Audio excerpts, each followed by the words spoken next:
Queridos irmãos e irmãs, hoje a nossa primeira leitura, tirada do livro do Deuteronômio, traz um trechinho da Sagrada Escritura que talvez para nós não pareça ter tanta relevância diante dos evangelhos e das coisas todas, mas que para os judeus era uma referência importante, que hoje também é citada por Jesus no evangelho. Deuteronômio 6:4 é um convite, e é uma oração que os judeus repetiam e repetem até hoje constantemente. Uma recordação de que se deve amar a Deus sobre todas as coisas. Ouve, ó Israel, o Senhor teu Deus é o teu único Deus. Amarás o teu Deus de todo o teu coração, com toda a tua alma, com todo o teu entendimento e com todas as tuas forças. Até hoje, essa oração é rezada por eles cotidianamente. Há que lembrar disso. E eu confesso que quando me coloco diante desse mandamento, dessa oração, dessa repetição e dessa insistência, eu me pergunto muito sobre a questão da nossa coerência, sabe? Da minha, sobretudo. Porque nós vivemos num universo em que as palavras elas são muito fáceis. Até mesmo repetir essas palavras é uma coisa fácil. Soa bem no nosso ouvido, soa bem no nosso entendimento essa fala sobre o amor a Deus. Me parece uma coisa muito correta, muito justa. E, no entanto, o quanto isso de fato alcança ou penetra em profundidade a nossa interioridade. Eu digo porque o grande desafio hoje dos cristãos é um desafio sobre a coerência daquilo que a gente fala, e daquilo que a gente faz. Quando ouvimos hoje esses dois mandamentos de Jesus, muito concretamente, nós estamos falando do amor a Deus e do amor ao próximo, precisamos sim nos perguntar sobre a coerência. O fariseu, a gente sempre fala mal dos mestres da lei e dos fariseus, hoje apareceu um bom, que diante da palavra, de fato, era um homem que tinha consciência da necessidade de viver essas coisas. E ele fala, na síntese dele, 3 coisas, Coração, mente e força. Preciso amar Deus com o coração, com a mente e com a força. É dizer que essa experiência e esse mandamento deve, sob muitos aspectos, permear a nossa vida toda. Primeiro o nosso coração, e que na Sagrada Escritura é tão importante porque o coração é a sede da decisão, o coração é a sede das escolhas. Toca os nossos sentimentos, as nossas emoções, sobretudo a nossa vontade, o nosso querer amar a Deus e o querer amar o próximo, está aí dentro da experiência do coração. Depois a mente, que toca justamente a nossa inteligência, o modo como nós entendemos a experiência da nossa vida, as nossas convicções, aquilo que a gente tem dentro da gente. Também é preciso amar a Deus e amar ao próximo no universo da nossa inteligência. E depois, quando se fala das forças, acredito que a coisa está orientada em relação às nossas atitudes, em relação ao que nós colocamos empenho na vida. Amar a Deus com o coração, com a mente e com a nossa força implica nos colocar todos nessa estrada de coerência, onde as palavras acompanham a vida e onde a vida acompanha as palavras. E como precisamos hoje achar essa coerência? Como nós precisamos hoje achar essa coerência? O mundo precisa, sobretudo, de pessoas coerentes, né, com o Evangelho. Não só uma adesão intelectual, porque essas informações são boas, são interessantes, nós concordamos com ela dentro do universo das ideias. Mas essa consciência e essa percepção precisa nos trazer uma praxis mais clara, né? Um exercício dessa realidade na vida nossa. O amor mesmo, né, consiste nessa oferta cotidiana da nossa vida ao outro, né? E há um perito em teologia judaico-cristã que comenta esse texto, que sempre me parece muito interessante a reflexão que ele faz, é que o modo como isso está escrito no grego e na concepção também hebraica, a ideia é amar a Deus através do próximo. Ou seja, dentro do universo da prática, como que nós manifestamos o nosso amor a Deus? Nós manifestamos o nosso amor a Deus no amor ao próximo. A base da nossa experiência cristã, ela é essencialmente comunitária. E nós precisamos pensar nisso. A nossa salvação passa pela nossa relação com o outro. E aqui está o mandamento do amor. O outro, nós não podemos ser indiferentes ao outro. O outro é o meio pelo qual nós manifestamos o nosso amor a Deus. E como é importante resgatar isso no universo das nossas práticas. Convém perguntar, muito concretamente, primeiro, onde está o nosso coração, né? Onde estão os nossos desejos, né? Para o que nós nos inclinamos no universo das nossas vontades? O que é que nós queremos de fato da nossa vida, né? Quando levantamos de manhã, né, em termos de projeto e de orientação, o que é que nós estamos buscando, né? Qual é o universo dos nossos desejos? Será que na nossa vontade há uma educação da nossa parte para procurar de fato esse bem proposto pelo Evangelho? Será que no universo da nossa vontade passa como parâmetro e como orientação fundamental essa experiência do amor ao próximo? Eu me recordo disso sequer quando eu considero no universo das minhas vontades aquilo que eu vou fazer? No campo do entendimento, né, daquilo que são as nossas ideias correspondem a esse princípio de amor fraterno? Será que eu tenho dentro de mim ideias que são violentas? Será que eu tenho dentro de mim ideias que são agressivas? Será que as minhas premissas são premissas de justiça e de bondade? Ou às vezes são premissas justiceiras? Tem muito justiceiro por aí, né? Na internet tem um bocado deles, né? Emitindo sentenças e juízos, né? Muitas vezes precipitados a respeito de todas as coisas que vocês puderem pensar.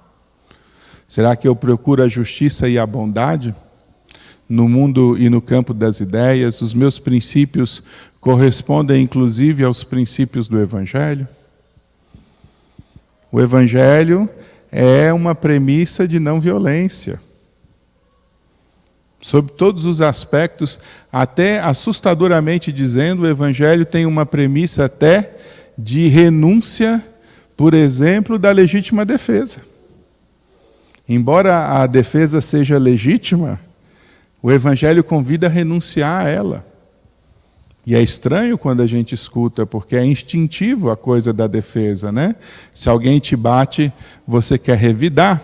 Ou se alguém vem para te bater, você quer conter. E é legítimo?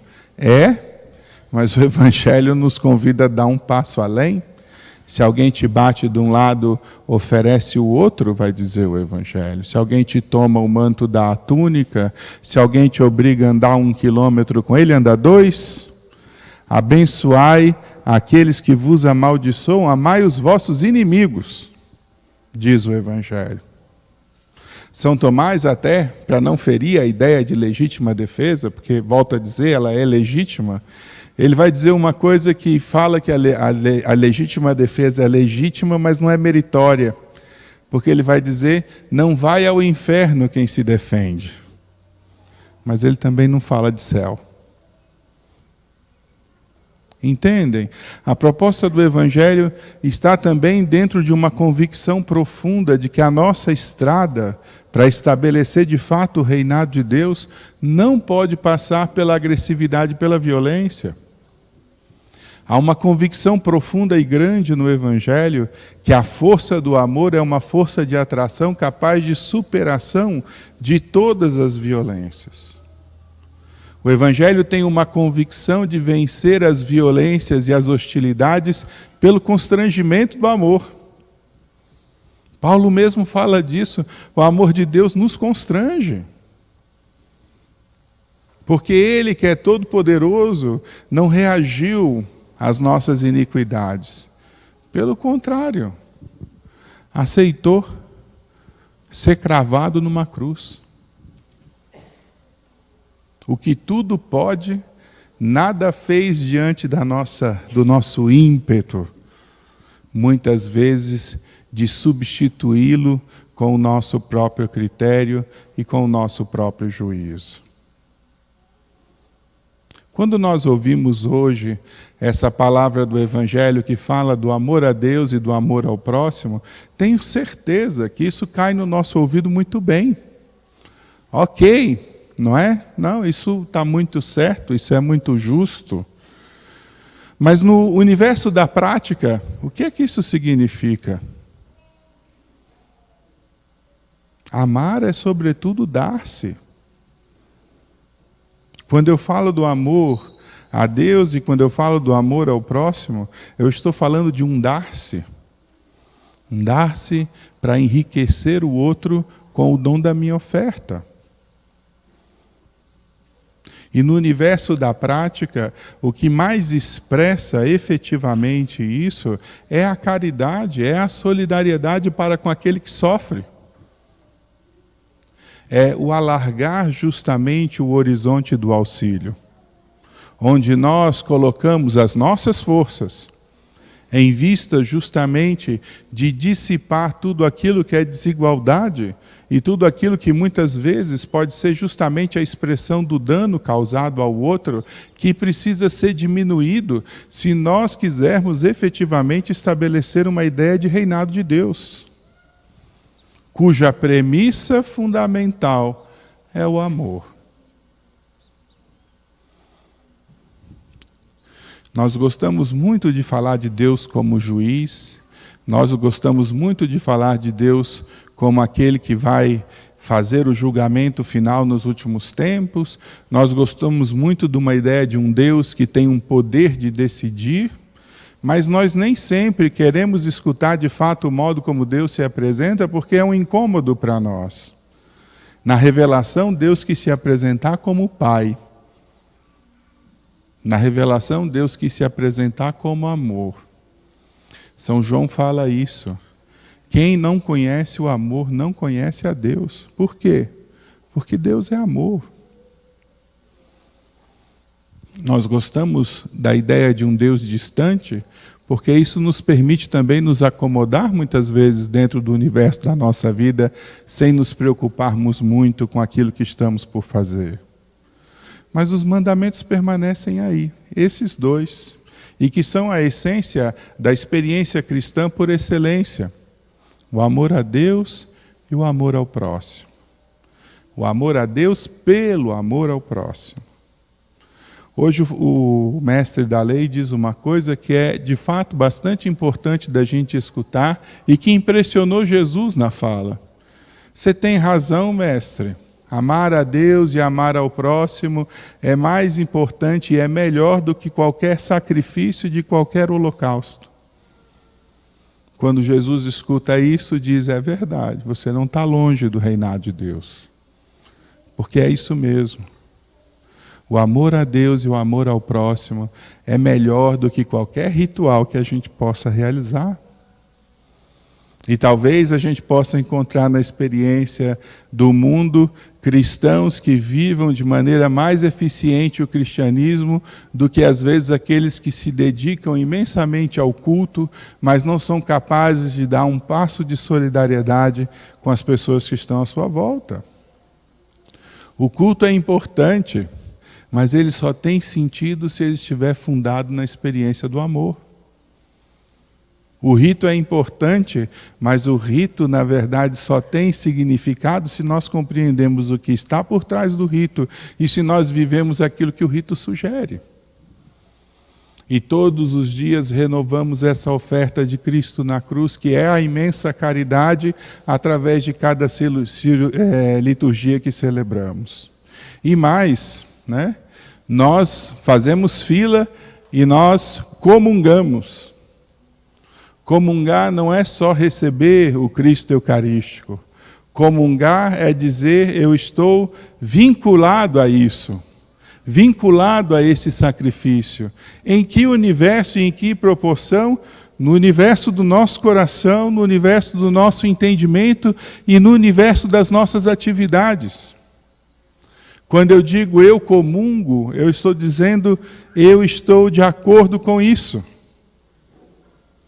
Eu estou de acordo com isso. Eu assumo para mim esta experiência, seja no universo dos sentimentos e das emoções, do nosso querer, seja naquilo que são as nossas convicções intelectuais e os nossos princípios, seja no modo como procedemos em relação às outras pessoas. Como nós precisamos hoje nos sentir exortados a entender a beleza que existe em colocar a nossa vida a serviço do amor. E com isso, queridos, eu não queria colocar para vocês a ideia de um peso de lei. Porque se a gente assume isso também nessa perspectiva, nós cometemos o grande equívoco da nossa vida. Porque isso não deve ser um peso. Isso deve ser, na verdade, a causa da nossa alegria. Nós deveríamos, ao escutar essas palavras, se encher de satisfação, como esse mestre da lei honesto hoje diante de Jesus se encheu de satisfação. É isso mesmo, mestre. É isso mesmo, Senhor. Amar a Deus, né, com todo o nosso coração, com toda a nossa mente, com todas as nossas forças e ao próximo, é a melhor coisa que pode acontecer na nossa vida. Hoje nós estamos vendo um indivíduo que responde convicto ao Senhor porque ele já entendeu. Volto a dizer, quando a lei é uma experiência meramente exterior a nós e nos oprime, nos obriga, essa lei se torna um fardo. Quando esse valor se torna interior, se torna uma convicção, isso se torna um norte e uma orientação que de fato permite à nossa vida se enriquecer de transcendência. Porque aquele valor que talvez tenha começado como uma experiência exterior, se tornou para nós agora uma referência fundamental e um norte irrenunciável. Por isso esse homem hoje fala cheio de contentamento, porque ouviu na boca de Jesus uma coisa da qual ele já havia se convencido. Onde está o nosso convencimento? Nós já nos convencemos dessas coisas? Nós já, de fato, entendemos que isso é o melhor para a experiência da nossa vida? Porque vou dizer a vocês, isso efetivamente significa converter-se. A conversão é uma mudança de mentalidade. É uma compreensão mais profunda sobre aquelas questões que devem efetivamente nortear a nossa vida. Por isso hoje, de modo muito singelo, né, eu gostaria de convidá-lo sobretudo a isso, a procurar fazer uma unidade de vida entre as palavras, as ideias e as atitudes. Um esforço de fazer síntese de coerência entre aquilo que nós ouvimos, entendemos, acolhemos, pregamos, naquilo que nós efetivamente vivemos. Porque essa é a melhor maneira de fazer a nossa vida também avançar na perspectiva da graça, onde a fé que temos e a vida se tornam uma coisa só, movidos justamente por essa força que vem do Espírito Santo. O melhor testemunho, e com isso termino, é justamente o testemunho que hoje está na carta aos Hebreus. Na carta aos Hebreus se fala que os sacerdotes se sucederam uns aos outros em grande número por causa da experiência da morte. Era necessário colocar diante da experiência desse sacrifício em oferta a Deus reparadora, né? Um sacerdote que pudesse se tornar perene. Esse sacerdócio e o sacerdócio é de Cristo Jesus. Um único sacrifício, rememorado cotidianamente, para que nós possamos nos vincular a essa realidade da graça e da libertação operada na realidade da cruz. O Cristo é síntese disso, dessa coerência que nós estamos falando, porque na cruz ele é o sacerdote que oferece o sacrifício pela remissão do mundo, mas ele é ao mesmo tempo o sacerdote, o altar e a vítima. É o sacerdote porque é ele que realiza o sacrifício.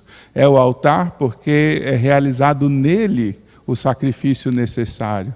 Né? A vítima porque é ele mesmo que se oferece. Assim, diante da experiência desse único sacerdócio que nós rememoramos cotidianamente, é que nós pedimos também para nós essa unidade de vítima, que nós, vinculados ao Cristo, possamos também fazer da experiência da nossa vida uma oferta cotidiana a Deus, de manifestação de amor a Ele, através também do culto agradável, que é o culto da caridade, que se traduz sobretudo no serviço aos outros. Que hoje, ao celebrarmos essa Eucaristia e ao recordarmos a oferta de Jesus, façamos também a nossa oferta generosa de vida, de modo que, a partir dessa Eucaristia, encontremos as forças necessárias para traduzir em vida aquilo que hoje celebramos. Louvado seja nosso Senhor Jesus Cristo. Sempre seja louvado. Creio em Deus Pai, Todo-Poderoso, Criador do céu e da terra, e em Jesus Cristo, seu